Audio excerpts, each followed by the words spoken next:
Oke, selamat datang. Pada kali ini kita akan memberikan latihan soal PAT, SAT atau SAT ya. Mata pelajaran seni budaya kelas 11 SMA atau MA semester 2, kurikulum merdeka tahun 2026 beserta kunci jawaban dan pembahasannya. Dan untuk latihan soal PAT, SAT ya kelas 11 mata pelajaran lainnya, silakan cek bagian deskripsi, link videonya sudah ada.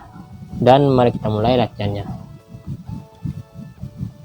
Kegiatan memperkenalkan karya seni rupa kepada masyarakat luas agar mendapat apresiasi disebut A. Bazar, B. Pameran, C. Pertunjukan, D. Sarasehan, E. Workshop.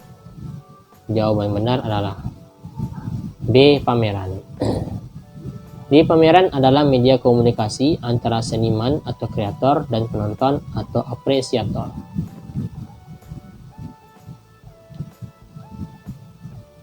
Seni rupa yang pengerjaannya menggunakan teknologi digital dan cenderung mendobrak aturan seni klasik disebut seni rupa. A. Tradisional, B. Modern, C. Kontemporer, D. Primitif, E. Barok. Jawaban yang benar adalah C. Kontemporer.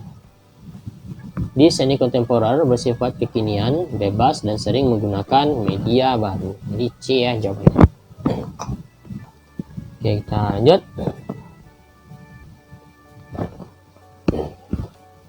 Salah satu tujuan utama pameran seni rupa di sekolah bagi siswa adalah yaitu A. Mendapatkan keuntungan materi sebanyak-banyaknya. Lalu B. Menumbuhkan kemampuan apresiasi dan kreativitas siswa. C. Menyaingi karya seniman profesional. D. Mengisi waktu luang agar tidak belajar. E. Menjual karya untuk biaya sekolah. Jawaban yang benar adalah B. Menumbuhkan kemampuan apresiasi dan kreativitas siswa. B ya jawabannya. Di pameran sekolah berfungsi sebagai sarana edukasi dan apresiasi hasil belajar. Tahapan dalam kritik seni untuk menguraikan kualitas garis, warna, bidang, dan tekstur secara objektif disebut A. Deskripsi, B. Analisis formal, C. Interpretasi, D. Evaluasi, E. Judgment.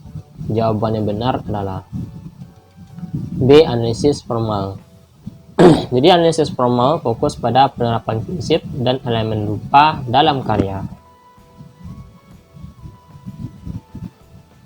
Seseorang yang bertugas menata ruang pameran, menempatkan karya, dan mengatur alur pengunjung disebut A. Kolektor, B. Kurator, C. Apresiator, D. Kritikus, E. Seniman.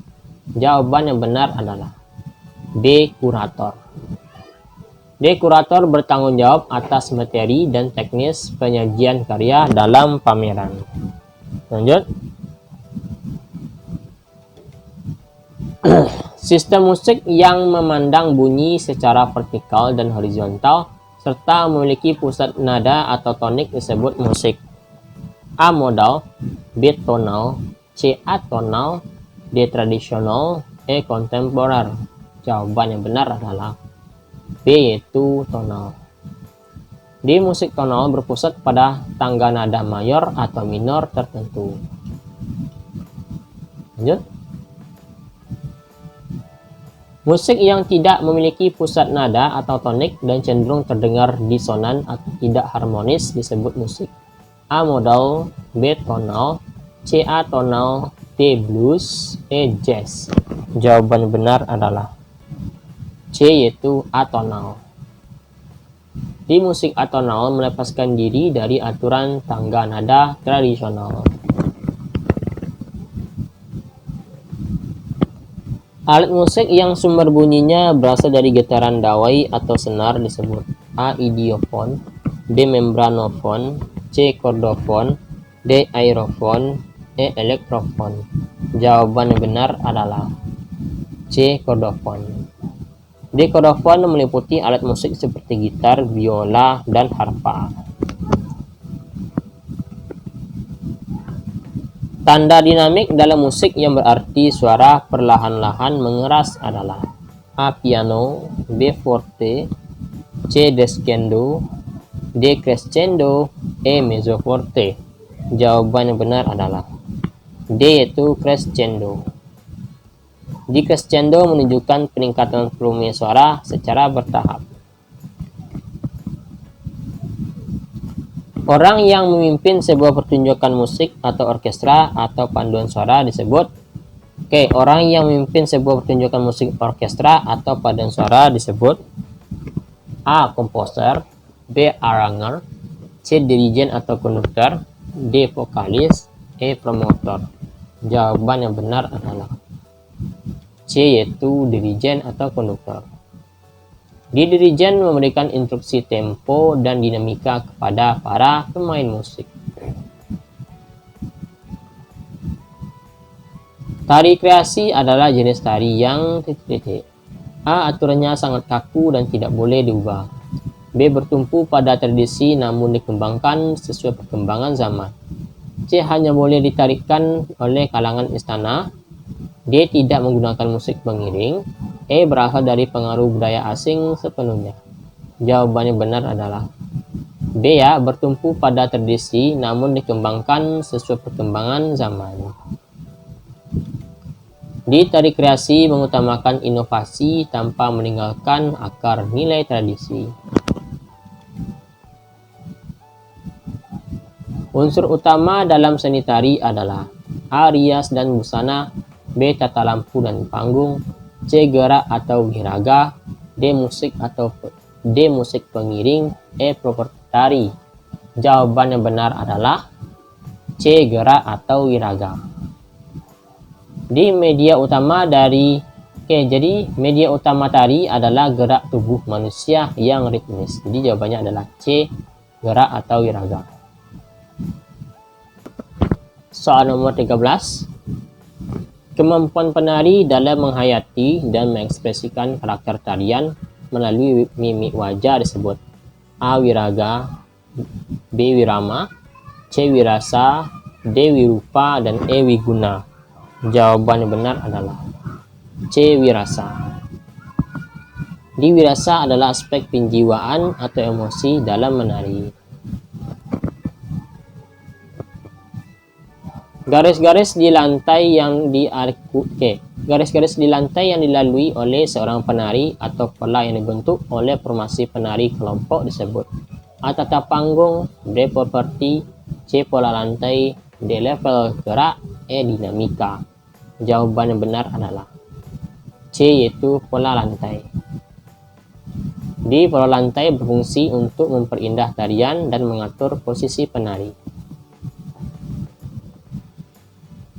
Seseorang yang menciptakan gerakan-gerakan tari disebut A. Fotografer, B. Koreografer, C. Pantomim, D. Dramaturg, dan E. Sutradara. Jawaban yang benar adalah yaitu B. Koreografer. Koreografer merancang alur gerak dan komposisi tarian. Naskah lakon dalam teater berfungsi sebagai A. Hiasan panggung saja, B. Panduan atau kerangka cerita bagi sutradara dan pemain, C. Pengganti musik pengiring, D. Media untuk menjual tiket, E. Syarat administratif pementasan. Jawaban yang benar adalah B. Ya, panduan atau kerangka cerita bagi sutradara dan pemain. Di naskah merupakan cetak biru atau blueprint sebuah pementasan teater. Latihan mengolah suara agar terdengar jelas atau artikulasi, berwibawa, dan memiliki power disebut latihan. A. Olah tubuh, B. Olah rasa, C. Olah vokal, D. Olah pikir, dan E. Meditasi. Jawaban benar adalah C. Olah vokal. Di vokal adalah instrumen penting bagi aktor untuk menyampaikan pesan. Bagian dari panggung teater yang paling depan dan menonjol ke arah penonton disebut A. Backdrop, B. Wing, C. Proscenium, D. Apron, E. Trapdoor. Jawaban yang benar adalah D. Apron. Di apron adalah area panggung yang terletak di depan tirai utama. Pesan moral atau gagasan utama yang ingin disampaikan oleh penulis lakon kepada penonton disebut A. Alur, B. Latar, C. Tema, D. Penokohan, E. Amanat. Jawaban yang benar adalah E. Amanat. Di amanat adalah nilai edukasi atau nasihat yang terkandung dalam cerita. Tokoh yang bertentangan dengan tokoh utama atau protagonis dalam sebuah cerita teater disebut A. Tritagonis, B. Antagonis, C. Deuteragonis, D. Figuran, E. Utility. Jawaban yang benar adalah B, yaitu antagonis. Di antagonis biasanya menjadi penghambat tujuan tokoh utama dan menciptakan konflik. Oke, itulah topik kita pada hari ini. Jangan lupa klik tombol subscribe dan sampai jumpa.